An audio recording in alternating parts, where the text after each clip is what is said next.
धारा 370 टूटने से पहले हर एक व्यक्ति के पास स्टेट सब्जेक्ट होना आवश्यक था, तभी वह जम्मू कश्मीर में ज़मीन और नौकरियां ले सकता था। लेकिन धारा 370 टूटने के बाद जम्मू कश्मीर सरकार की तरफ से डोमिसाइल राइट्स जो हैं वो हर नागरिक को दिए गए हैं। लेकिन कई ऐसे नागरिक भी थे जो जम्मू कश्मीर और देश की सेवा करने के बावजूद देश के नागरिक नहीं थे, और ये थे गोरखा समाज।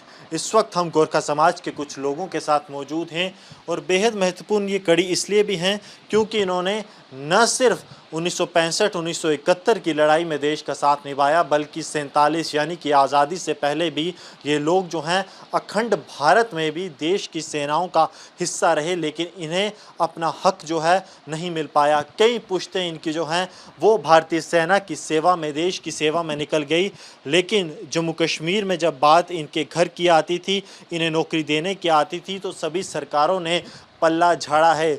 ये तगमे इस चीज़ की निशानी है कि ये लोग जो हैं 1939 से 1946 तक विश्व युद्ध के दौरान भी इनके पूर्वजों ने जो है एक अहम भूमिका निभाई है, और उसके बाद लगातार पीढ़ी दर पीढ़ी ये लोग सेनाओं में शामिल होते रहे हैं। लेकिन सिला क्या मिला इन्हें कि इन्हें रहने के लिए, छत के लिए भी दरबदर होना पड़ा, पॉलिटिशियंस के पास दौड़ना पड़ा, सरकार के पास बार बार दौड़ना पड़ा।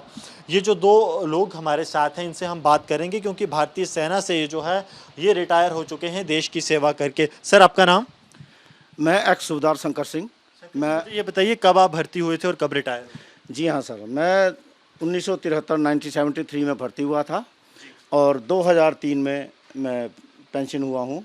मैंने 30 साल J&K Jammu and Kashmir rifle में सर्विस की है। सर, जम्मू कश्मीर राइफल्स में आपने सर्विस की, देश के लिए नौकरी की, लेकिन ज़मीन नहीं ले सकते थे, नौकरियां बच्चों को नहीं मिलती थी, दुख होता था? बहुत दुख होता था।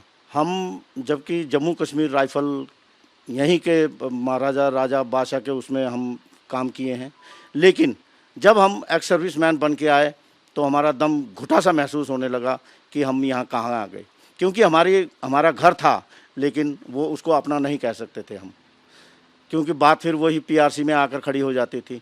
तो जिसके कारण तो हमें दिल में बहुत धक्का लगा। लेकिन जब से हमारे नरेंद्र मोदी जी, अमित शाह जी और हमारे लेफ्टिनेंट गवर्नर गिरीश चंद्र मुर्मू जी ने जब ये चीज़ हमें बताई तो हमें बहुत खुशी हुई और हमें उम्मीद जगी कि हम अब यहाँ रहने के काबिल हैं और हमें यहाँ कुछ सरकार हमारे लिए कुछ करेगी। एक कर कर इन सभी को, ये सभी लोग जो बैठे हैं, इनके आधों के PRC आ चुके हैं, कुछ के कल परसों यानी कि एक हफ्ते के भीतर के समय में इन सब को इनके PRC मिल पाएंगे।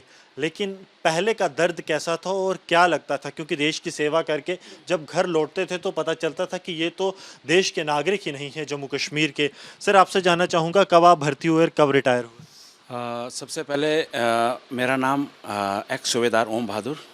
मैंने सेकंड थर्ड गोरखा राइफल में 28 मार्च 1985 में मैं इनरोलमेंट हुआ और क्या हुआ 2013 में मैं रिटायर, अप्रैल 1 को मैं रिटायरमेंट हो गया। उसके बाद आने के बाद सेम इन्हीं की तरह अपनी भी कहानी हुई थी कि यहाँ आने के बाद हमारे पास तो कुछ है ही नहीं। इवन कि घर तो हमने मेहनत से बनाई, लेकिन उस घर पे हमारा कोई अधिकार नहीं था।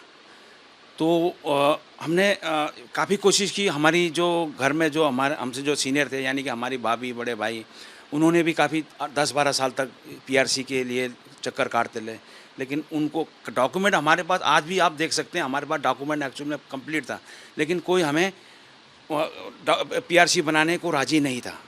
तो इसलिए वो लोग भी हथाक हार कर बैठ गए।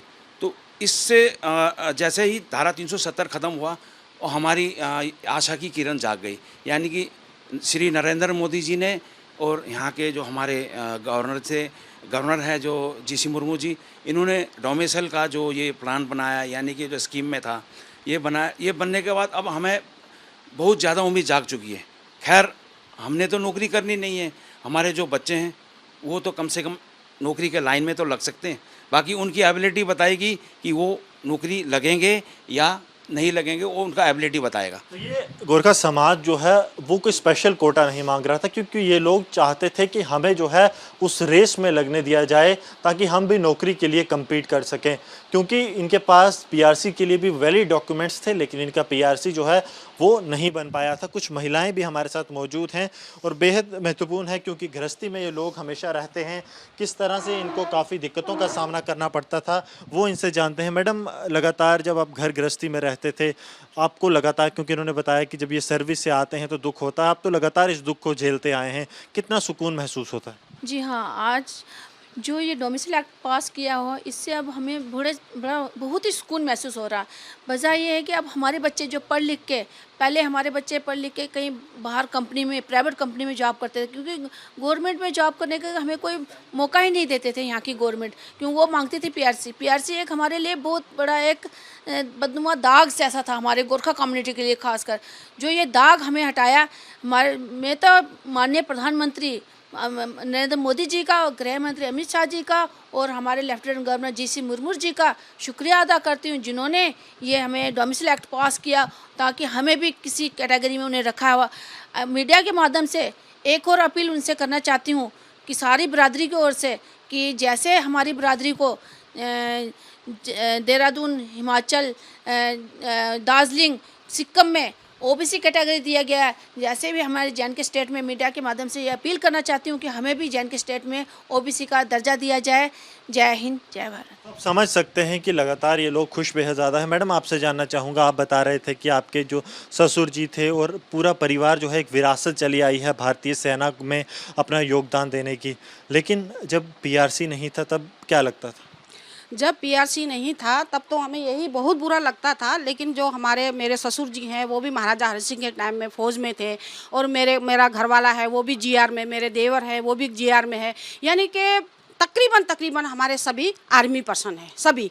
तो हमें इतना उस टाइम चले जाते थे, नौकरी आते थे जाते, मतलब ऐसा चलता रहता था। लेकिन जब हमारे बच्चे बड़े हुए, पढ़े लिखे, जब उन्हें नौकरी के लिए पूछा गया तो इसी पीआरसी की वजह से हमारे बच्चे इतना पढ़ लिख के, मेरा नहीं मतलब हर कम्युनिटी के बच्चे, हर घर में बच्चा पढ़ा लिखा है। आज कोई बच्चा बगैर पढ़ा लिखा कोई नहीं है, सभी बच्चे हर घर में पढ़े लिखे हैं। तो उसकी वजह से हर घर का यही रोना था कि हमारे कब पीआरसी बनेंगे और कब हमारे बच्चे मतलब नौकरी की लाइन में खड़े होंगे। सभी बाहर चले जाते थे, कोई दिल्ली, कोई कहीं हर जगह बाहर ही चले जाते थे। आज नरेंद्र मोदी जी की कृपा से, आज उनकी बदौलत आज हम अपने मतलब घर में स्टैंड होके अपने नौकरी का अप्लाई कर सकते हैं। हर बच्चा का एक उम्मीद जागी हुई है, हर बच्चे के घर में बच्चों की यही उम्मीद है कि आज हमारा मतलब कागज़ बन गया, डोमिसाइल बन गया, अब आगे जाके हमारी नौकरी लग जाएगी।